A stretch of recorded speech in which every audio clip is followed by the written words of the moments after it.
Tonight on KGW News. We're really seeing a strain on the system. COVID patients are slowing down care for everyone who needs emergency help. Plus, revenge may have led a Portland firefighter to kidnap a man, according to new court records.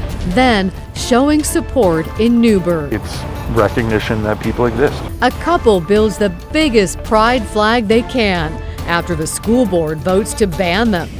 And later, a beachcomber's dream on the Oregon coast.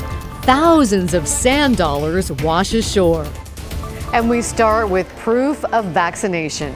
It will soon be required for fans to get in to see the Timbers or Thorns at Providence Park. Good evening, I'm Laurel Porter. Thank you for joining us here at 11. They join a growing list of sports teams announcing that change. Mike Benner has more on the new measures. And we are underway. Providence Park on Sunday was packed with Timbers fans, but at least one seat was empty. It belonged to Victoria Cummings. She sat this match out, worried about the Delta variant. We yell, we scream, we chant, we sing. We're very vocal when we're there. So there's a lot of particles flying around in the air, and some of them are going to be filled with that variant. Perhaps concerns like this one can explain the new safety measures the Timbers and Thorns announced Tuesday.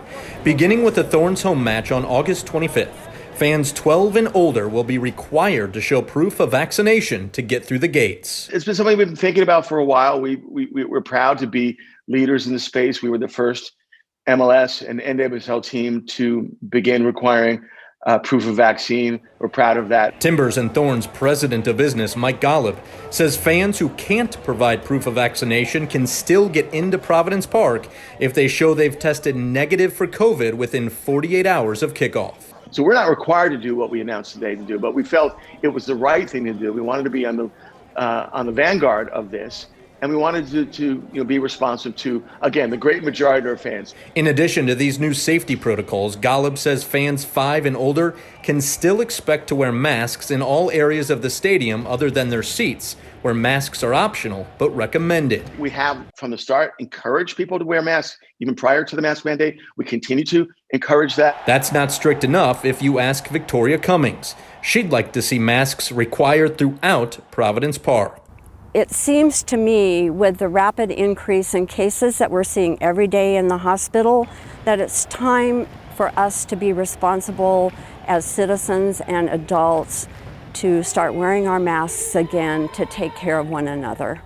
Back to the proof of vaccination or negative COVID test. The Timbers and Thorns aren't the first professional sports teams to announce these requirements. The Las Vegas Raiders and New Orleans Saints will be expecting the same of their fans, and only time will tell if others follow. I'm Mike Benner for KGW News. Oregon reported another 2,900 COVID cases today across the state, along with 15 more deaths. Hospitalizations are also still going up. 838 people are now in the hospital with COVID. That's 86 more than yesterday, and it's 6 times higher than the patient load the state was seeing just 1 month ago. The OHA says the hospital capacity situation is so dire in Central Oregon, there are no ICU beds available. In Southwest Oregon, there's only one. In the metro area, emergency rooms are full. The ERs are busy in a normal year. Now they're serving as inpatient units because of a lack of beds in other parts of the hospital. Some patients are waiting hours or days to get admitted. On top of more unvaccinated COVID patients in hospitals, people who waited to get care during the pandemic are coming in sicker and with more complications. We're really seeing a strain on the system. It's a big deal because whether you have COVID or not, even if you just have a regular illness or you get into a car crash or you have a broken bone, care is going to be delayed. It breaks our heart because we want to care for people as quickly as we can. We don't want them to wait. We understand it can be frustrating. We found out both Legacy Health and OHSU have surge spaces set up in areas like hospital auditoriums, but they don't necessarily have enough people to staff them. The message from the doctors we talked with: get vaccinated, mask up, and limit risky activities that could send you to the ER.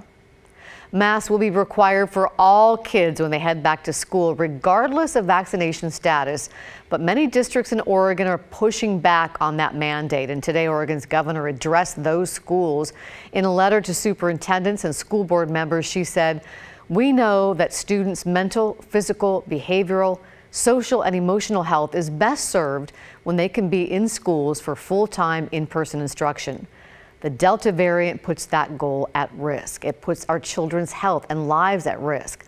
But by again taking simple and effective precautions, we can still return our children to classrooms full-time this fall." School board meetings around the state have been filled with testimony from parents who are against the mask requirement. Some say the masks make it harder for students to learn or make them uncomfortable, while others argue parents should have a choice. I am required to ask my child to comply with something that I disagree with, that he doesn't like, and that physically makes him not feel well. It's time for all of us to stand up against these mandates, no matter what the cost. That was testimony from the Malala River School Board's most recent meeting. The board there is drafting a resolution to request local control of decisions like this. According to the state, schools and teachers who don't comply with the mask rule could face fines or other reprimands. We are learning new details tonight about the role a Portland firefighter allegedly played in a kidnapping. According to court documents, Douglas Borland and two accomplices decided to go after a man who burglarized Borland's business. It's the Oregon Hemp House on South Macadam. During the kidnapping, police say Borland was the driver. The documents state the men found the suspected burglar in downtown Portland, pistol whipped him, forced him into the car, and then drove him out to a marijuana farm in Estacada. And that's where they allegedly put him into a storage unit and left him overnight. Police found him there the next day. We found out Borland had been on leave from the fire department since before his arrest. In Afghanistan tonight, the U.S. is still working to evacuate Americans and other foreign nationals after the Taliban took control of the government. Some Afghans who've managed to get visas are also able to leave. But many, even those who've helped American troops over the years, are still waiting for the paperwork. A Marine from Central Oregon is trying to help one of them get out. James Hurley served 2 tours in Afghanistan and worked alongside a translator named Haji. Hurley set up a GoFundMe to help cover expenses for Haji, but he can only do so much. Getting a plan established when you don't know what organization's going to fly him out, if there is flights available, if the airport's even going to be standing in 2 days. We owe it to them to protect them and get them out safely. And Haji has struggled to get a visa because the contractors he worked with as an interpreter have over the years either dissolved or formed new organizations. The Biden administration has promised to expedite visas for Afghans who worked for the U.S. military, but tens of thousands are still waiting. Last week, we told you about the Newburgh School Board voting to ban Pride and Black Lives Matter flags from school buildings.